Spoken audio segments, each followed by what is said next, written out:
Hello students, आज का जो हमारा टॉपिक है वो है फ़िल्टर और सॉर्ट के बारे में।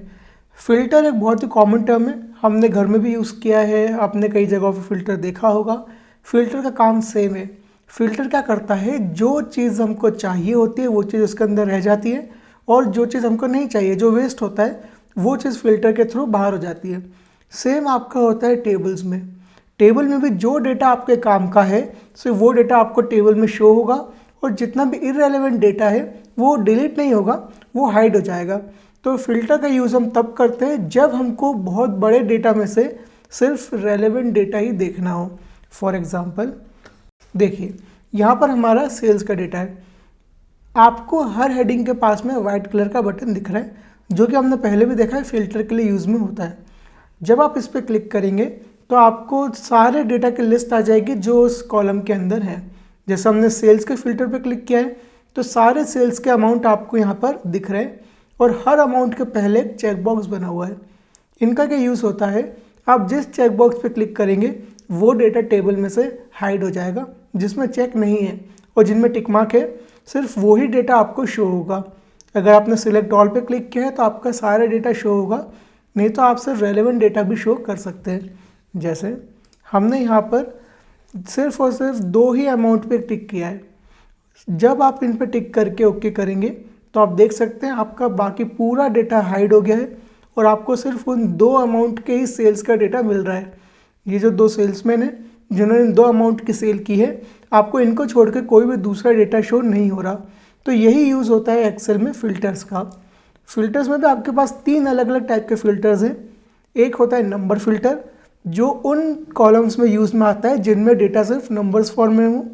दूसरा डेट फ़िल्टर, और तीसरा होता है टेक्स्ट फ़िल्टर। हम इन तीनों ही फ़िल्टर्स को अभी समझने वाले हैं। शुरू करते हैं नंबर फ़िल्टर्स के साथ।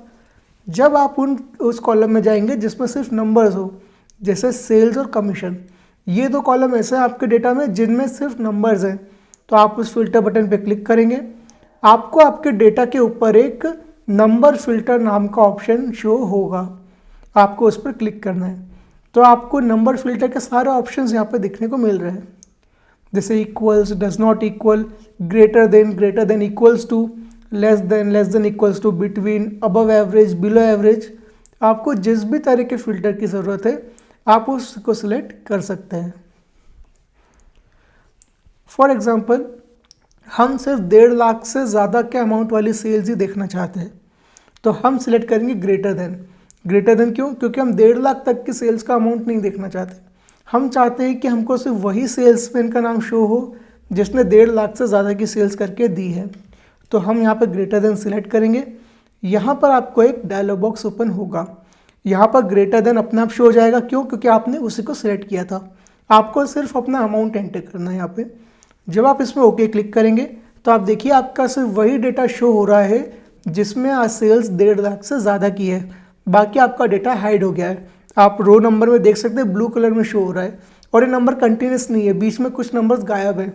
वो नंबर गायब इसलिए हैं क्योंकि उनमें 1.5 लाख से कम की सेल थी, इसलिए वो नंबर शो नहीं हो रहे।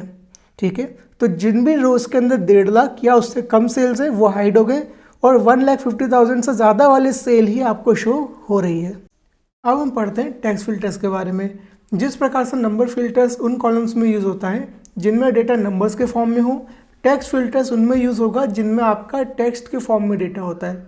जैसे सेल्स पर्सन के नाम, रीजन के नाम, या फिर मंथ के नाम हो, आपके इन डेटा में आपका टेक्स्ट फिल्टर यूज़ होगा। हमारे इस डेटा में 2 ऐसे कॉलम्स हैं, सेल्स पर्सन और रीजन। इन दोनों में आपको टेक्स्ट के फॉर्म में डेटा मिलेगा।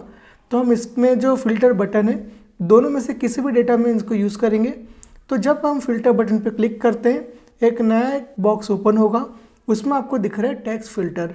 यहाँ पे आपका कर्सर ले जाने के बाद आपको एक नई सब कैटेगरी ओपन होगी जिसमें आपको equals, does not equal, begins with, ends with, इस प्रकार के ऑप्शंस दिख रहे हैं। बिगिंस विथ यानी कि वो जो वर्ड है वो इन लेटर्स के साथ स्टार्ट होना चाहिए। एंड्स विथ यानी कि उन वर्ड्स के साथ एंड होना चाहिए। कंटेन्स और डज नॉट कंटेन मतलब कि ये जो वर्ड है, पूरा जो भी नाम है, डेटा है इस कॉलम में, उसमें ये वर्ड्स आने चाहिए या फिर ये लेटर्स आने चाहिए। तो आप कोई भी फ़िल्टर अपने यूज़ के हिसाब से यूज़ कर सकते हो। हमारे इस एग्जांपल में हमें सिर्फ उन सेल्स पर्सन के नाम देखने हैं जो ए से स्टार्ट होते हैं। ठीक है, तो हम यहाँ पर जाएंगे बिगिंस विथ में, और यहाँ पर ऑप्शन ए लिख देंगे बिगिन्स विथ के आगे। ठीक है, जब आप इसको ओके करेंगे तो आप देखिए आपको सिर्फ उन्हीं सेल्स पर्सन के नाम दिख रहे हैं जो ए से स्टार्ट होते हैं।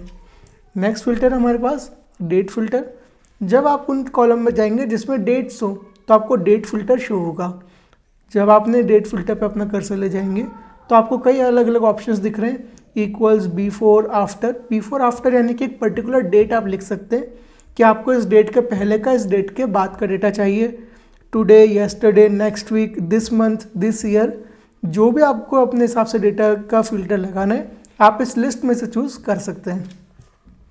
हम इस केस में देखना चाहते हैं कि 2021 का डेटा कौन सा है, यानी कि दिस ईयर। जो भी आपके सिस्टम डेट होगी उसके अकॉर्डिंग आपको यहाँ पर दिस ईयर वो एक्सेप्ट कर लेगा।